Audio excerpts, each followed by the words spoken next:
I was in APC for 9 months. What I saw. Anyway. Memorable, man. Oh my God. What I saw, man. You know? Memorable, man.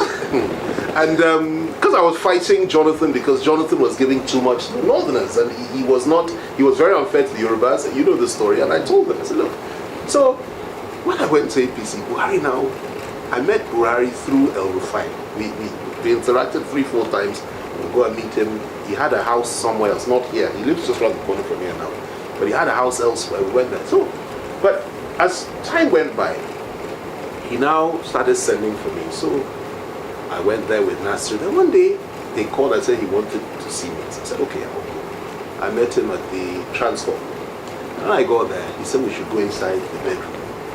So he sat in the bedroom talking. He started talking. He said, you know, he wants to, I know his aspiration, but he has a challenge with trusting people in view of what has happened to him in the past.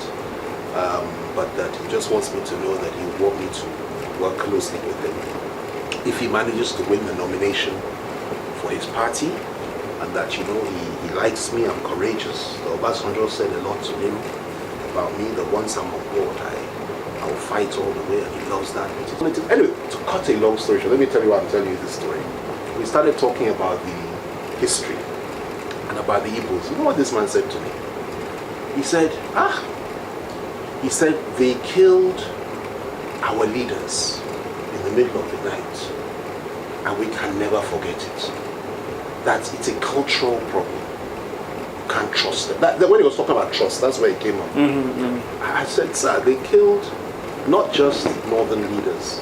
They killed leaders from every zone. Southwest, where I come from, yes. The Niger, the south, everywhere. Every zone. Not just the north. Not just the north. And he said, no. He said, but we remember. We will never forget. Those words, we will never forget. And we cannot trust them. He said, it's a cultural problem.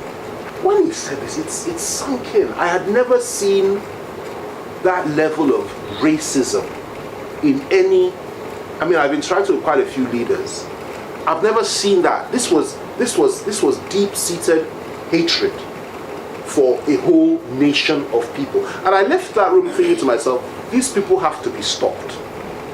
Because if they're not stopped, if they have power, what they will do, first they will deal with the Igbos, yes. Then they will come and deal with us. They will deal with everybody. And it's one of the main reasons, apart from the issue of Muslim ticket.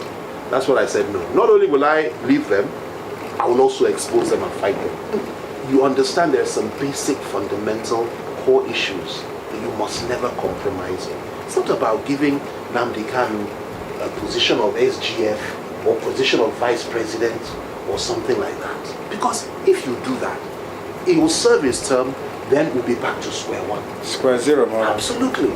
You've got to fight for your people. You've got to fight for your people. Well, it's a structural, seismic change, both in thinking and in approach. And if they say no, then break it. I told you when we were in detention, the truth is I don't even believe in this union anymore. I don't believe in it. I don't believe in Nigeria. I don't believe that the Northwest and the Northeast, as they are now, should be part of us. Because their whole mindset, their whole view about the world is different to ours.